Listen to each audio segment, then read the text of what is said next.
5 tips for planning a small private Indian wedding ceremony in your garden. Hi, I'm Meera. I'm the founder and chief wedding planner at Carriages Weddings and Events. I launched my company so that I could help Indian and interfaith couples just like you plan the beautiful romantic wedding of their dreams. As someone with a keen interest in luxe boho weddings, intimate garden ceremonies are definitely very close to my heart. As I'm sure many of you will be aware, there is definitely more interest in planning small and intimate wedding ceremonies at the moment. Of course, this is largely due to COVID-19 and the uncertainties around weddings. However, it's also due to the fact that couples now more than ever are thinking about what they truly want for their big day and what it actually means to them. Back garden weddings were already a thing. So, if you're thinking about how you can create your own special intimate wedding, then be sure to continue watching.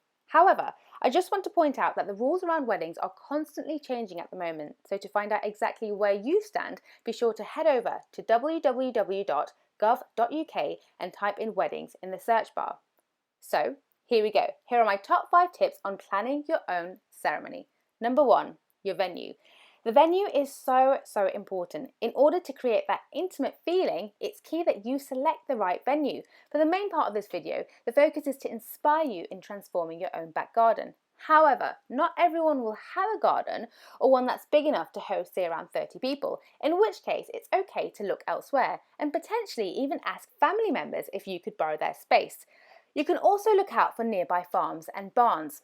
I wouldn't personally encourage going to a venue itself, as it's probably going to cost you a lot more money. If you have the budget, that's totally fine, but if you don't, then I would steer clear. Now, you'll also need to think about having some sort of covering, whether it's going to be too hot or too cold or rain. You're going to have somewhere where your guests can relax. So whether that's a marquee, a bell tent, a teepee, it's entirely up to you. But I would recommend there is some place where your guests can go and eat. Of course, for those of you with bigger houses, that's no problem at all. But definitely consider having something. Number 2, let's move on to the outfit. Now, just because you're having a small affair does not mean you cannot splash the cash on a fancy outfit. You'll still be looking at your pictures for years to come, so make sure you purchase something that you genuinely love. Look in local stores, maybe upcycle an old outfit that belonged to your mom if you're the sentimental kind of bride, or go down the designer route. I actually offer a virtual wedding shopping experience for my brides and their partners inside my private wedding planning club, whereby they connect with the best designers, stylists and stores directly in India. Because I understand it's key. Brides, unless you're 100% confident with makeup application, I would also advise that you hire a professional. It's a great chance to get pampered and it means you won't be stressing out on the day. You'll be surprised at how difficult it can be to get a smooth winged eyeliner when you're shaking with nerves. Number 3, your catering is just as important with a smaller ceremony. Of course, you could probably cook for 30 people at home, but let's be honest, you really shouldn't. 3 key reasons. You don't want the house to smell of food in the morning when your guests are arriving, or the afternoon, or later on, whenever they're due to come. You don't want anyone to ruin their outfits whilst warming up things or being stuck in the kitchen the whole time. And you and your guests deserve something a bit special. I would suggest hiring a professional catering company who are happy to cook on site and bring along serving staff so that you don't have to lift a finger. Depending on your exact menu, you could have informal bowl food, a buffet service, or have a formal dinner setup with named seating. If you're having a post-ceremony reception or some casual music and dancing, then it would also be worthwhile to invest in professional bar staff. Though you don't need to hire an actual bar, having a staff member create personalised drinks for you will be such a treat and your guests will love it. Number 4, you still need entertainment.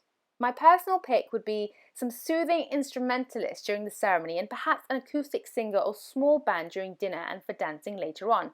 I personally wouldn't suggest having a full-on DJ setup as it will likely disturb your neighbours.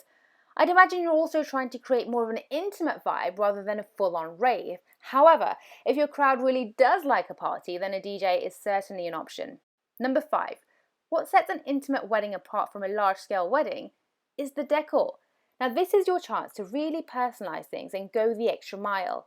With such weddings, it's great to keep things low-key and stripped back, but by no means does this mean your wedding won't look fabulous, because it absolutely will. But it really does need to be in keeping with your surroundings and your style of house. For example, you don't want your mandap to be full of gold and glitter if you're outside in the garden. A soft nature-inspired bamboo mandap with florals will probably work better. Similarly, if you're having place cards, you can write personalised notes.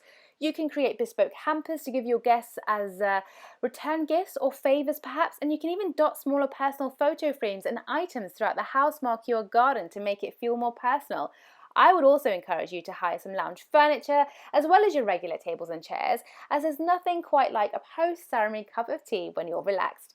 Such weddings tend to be more budget friendly, you'll be surrounded by only your nearest and dearest, you'll actually enjoy the day and won't get stressed, you'll be able to give your guests an enhanced experience, and if the timings slide a little, though I probably shouldn't say this as a planner, then you know what, it is actually okay. Now, of course, there are so many other things you can implement, but I really wanted to keep this quite short and sweet. But if you need any help planning your own event, you know where to find me. Just head over to carriagesevents.co.uk. Weddings are about creating beautiful, lasting memories, and you will certainly be able to achieve this with such an event.